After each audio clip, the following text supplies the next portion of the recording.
जय हिंद दोस्तों। पाकिस्तान ने एक नया चाल चला है। वो उसका कहना है कि चीन, पाकिस्तान और बांग्लादेश की एक नई क्षेत्रीय ब्लॉक ग्रुपिंग की बात कर रहे हैं, जो कि सार्क यानी South Asian Association of Regional Cooperations जो बनाई गई थी 1985 में, उसको हटा करके ये इसका एक क्षेत्रीय ब्लॉक बनाया जाएगा, जिसमें दूसरे कंट्रीज भी ज्वाइन कर सकते हैं, साउथ एशियन कंट्रीज। अभी ये तीन क्या है और ये कैसे आया, ये क्या चाल है, क्यों ऐसी बातें हो रही हैं, क्या ये बन सकता है, नहीं बन सकता है, कि पॉसिबिलिटी है कि केवल ये बातचीत है, कि ये ज़मीन पे ट्राई होगा और बनने की क्या संभावना है। आइए इसके ऊपर हम बातचीत करते हैं।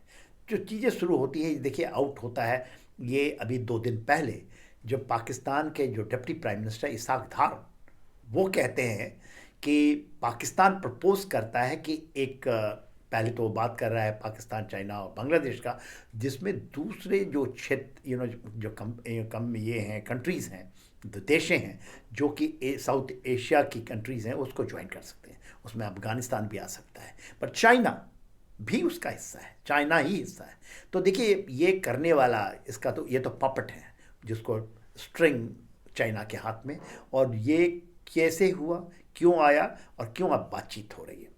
तो सबसे पहले ये देखिए, इसकी बैठक जो होती है 19 जून 2025 में होती है।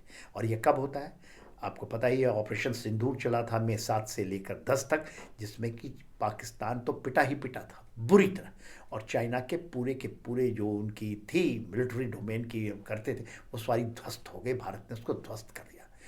बिलबिलाता हुआ बुखलाहट में आकर के उसने 19 जून 2021 में कुनमिंग के अंदर में, ठीक है, तकरीबन एक महीना कुछ दिनों के बाद ही उन्होंने एक बैठक करते हैं कुनमिंग में, और चाइना और उस हाई टेबल पे हाई लेवल एक मीटिंग करते हैं, जिसके अंदर में पाकिस्तान, चाइना और बांग्लादेश के लोग मिलते हैं। आपको याद होगा यूनुस वहीं से निकलने के बाद आए, उसके बाद उन्होंने एक बड़ी बात कही थी कि सेवन सिस्टर जो हमारी साथ जो हैं नॉर्थ ईस्ट की जो कंपनी है, वो लैंडलॉक है। उन्होंने कहा, उनको इतनी हिम्मत हो गई वहाँ से आने के बाद, बड़े उछले, उन्होंने कहा वो लैंडलॉक हैं, हम तो गार्डियन ऑफ द सी हैं, माने बे ऑफ बंगाल की बात करते हैं, हम तो उसके गार्डियन हैं, and this is totally lock. तो ये ऐसी बड़ी बातें। और उसके बाद ये प्रपोज़ल कुछ दिनों के बाद उनकी दोनों के बनोमिंग चल रही है। तो आइए देखते हैं। देखिए 1985 में जो आठ कंट्री जो सार्क के बने थे, जिसमें इंडिया था, पाकिस्तान था, बांग्लादेश था, नेपाल था, भूटान था, श्रीलंका, मालदीव, अफगानिस्तान भी इसको ज्वाइन किया था। 2014 तक के चला। भारत उसका मेन सूत्रधार था। भारत, क्योंकि भारत की ही लीड थी, अदर्स कंट्रीज़ तो रीजनल कॉपरेशन के साथ करते थे, जिसमें कनेक्टिविटी की भी बात होती थी कि एंड एक दूसरे के साथ व्यापार और रीजनल कॉपरेशंस करना। और ये कोई ऐसा मिलिट्री ग्रुपिंग तो थी नहीं। 2014 में तो भारत उसका चेयर किया था। उसके बाद 2016 में पाकिस्तान 2 साल बाद होता था। 2 साल बाद पाकिस्तान के पास उसका चेयर था, मगर उसने उस समय उरी की, और फिर उसने पठानकोट तो किया ही था इसके पहले, उरी के पहले, और उसके बाद उसने पुलवामा जब किया, तो एक बार सर्जिकल स्ट्राइक और दूसरा बालाकोट ऑपरेशंस। तो भारत ने कहा कि talk and terror can't go, and after that सार का कोई मीटिंग नहीं हुआ। ये एब्सोल्युटली धंधे बस्ते पे चला गया, और आज मोरलेस एक ग्रुपिंग इज आउट, बिकॉज उसके आगे बातचीत नहीं हुई।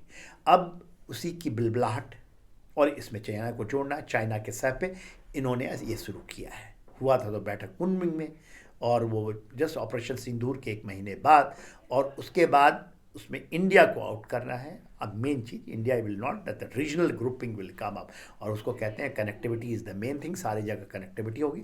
और उसमें अभी तो 3 लोग हैं। बांग्लादेश के ऊपर में इलेक्शंस हैं 12 फरवरी के बाद, उसके बाद बांग्लादेश ज्वाइन करेगा कि नहीं, ये इसके ऊपर बड़ा क्वेश्चन मार्क है। बट दूसरे देखते हैं, जो दूसरे उसके हमारे हैं, नेपाल है, भूटान है, श्रीलंका है, मालदीव है। श्रीलंका में तो स्टिंग ऑफ पर्ल का हिस्सा ही था, मालदीव भी चला गया था छिटक करके चाइना के बाद। उसके बाद उसकी रीसेटिंग हुई है। इंडिया आउट से इंडिया इनका हो चुका है। श्रीलंका के अंदर में देखिए अभी जो आपदा आई थी, किस तरह से भारत ने किया, उनके इकोनॉमिक बेल आउट करके निकाला है। तो अब ये नहीं ज्वाइन, क्योंकि यदि वो फंसते हैं तो डेट ट्रैप में ही फंसेंगे, तो ये तो नहीं ज्वाइन करते किसी भी।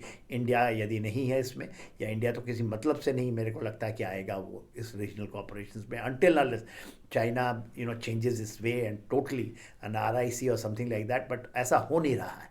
देखिए, ये एक्चुअली स्ट्रिंग ऑफ पर्ल्स का एक दूसरा रूप है। जो स्ट्रिंग ऑफ पर्ल्स आपने सुना होगा, जब CPEC के आने से पहले जब उनकी परिकल्पना थी कि CPEC के थ्रू आएंगे, गोदार तो ले ही लिया, मालदीव को उन्होंने अपने बस में कर लिया था, श्रीलंका के अंदर में हाँ बनटोटा के ऊपर में उन्होंने 99 ईयर्स का लीज ये ले लिखा है चाइना, इधर सितवे से आ रहे थे, तो स्ट्रिंग ऑफ पर्ल्स तो लग चुका था और भारत ने इसको काटा है, आउट रिजर्व, उसको कहते हैं reverse the string of pearls. अब आप ये नहीं कि श्रीलंका और बांग्लादेश, तो देखिए आने वाला समय बताएगा, पहले तो आ ही चुका था हमारे लैप में, और मालदीव आ चुका है। इसके अलावा रशिया एंड उधर आप जाएंगे तो आपको दिखाई देगा मंगोलिया तक भारत ने अपने को, और अभी जो आई है रिलॉस, और हमारा जो ईस्टर्न पेरिफेरल रूट है जो आर्टिक तक जाएगा, हमने अब पैसिफिक में भी तो चाइना को घेरना ही नहीं, चाइना को हमने स्ट्रिंग ऑफ पर्ल्स को टोटल तोड़ दिया है। तो वो सब बिलबिलाहट उसकी है, और इसलिए वो एक दूसरे तरीके से एक ग्रुपिंग बना करके, एक ब्लॉक बना करके, और उसकी सब उसको बनाया है किसके थ्रू? पाकिस्तान के थ्रू कराना। इम्पॉसिबल लगता है, बट कोई भी चीज़ें जो, क्योंकि टेम्पररी एंड ट्रांजिएंट होता है, परिस्थितियाँ बदलती हैं, क्या कुछ ऐसा होगा? भारत को इसके ऊपर में बहुत बड़ा संज्ञान लेना चाहिए। होने की संभावना बहुत ही कम है, ना के बराबर है, मगर geo strategic and Jio politically कोई चीज़ को मैं नकारा नहीं जा सकता है। सब चीज़ होती हैं, समय के अनुसार होती हैं, यदि आप इसको होने देंगे तब। जय हिंद।